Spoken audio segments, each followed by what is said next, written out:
انت شغلك مش بروفيشنال يا باشمهندس.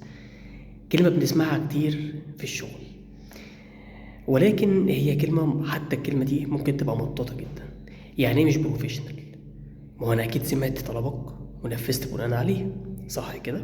او مثلا الموظف خلاص كده آه سمع منك بالشكل اللي هو فهمه، فحل المشكلة بناء على الشكل اللي هو فهمه.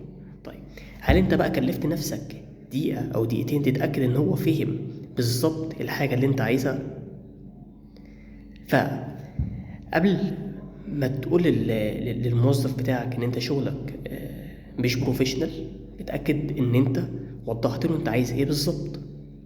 كذلك برضو الموظف، انت مش لما حد يقول لك انت شغلك مش بروفيشنال فتجيب ورا وتزعل وبتاع ووشك تجيب الوان وازاي ومش عارف ايه ده انا عملت فيه مجهود وكده، لا.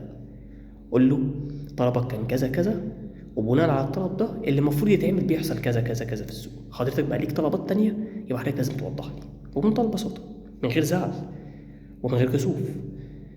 فبرضه طبعا اكيد يعني لو انت بقى يعني بتعامل اي حد مثلا كلامه مش مباشر او كلامه مش واضح، فده بيعمل مشكله اكبر.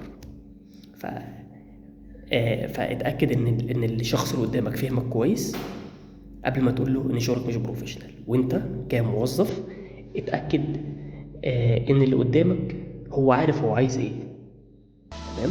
لان لما اللي قدامك يكون عارف هو عايز ايه فهيطلب منك الطلب، فانت هتعمله مره واحده مش كذا مره.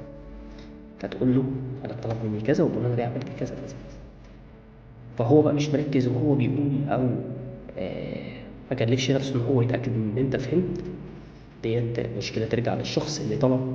طب فمش دايما الشخص اللي بيطلب الطلب هو اللي مش غلطان، ومش لازم انت اللي دايما تبقى انت غلطان.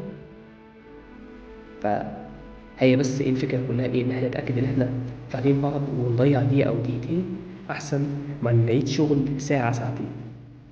ودي كانت حلقتنا النهارده، والقاكم في حلقه جديده من يلا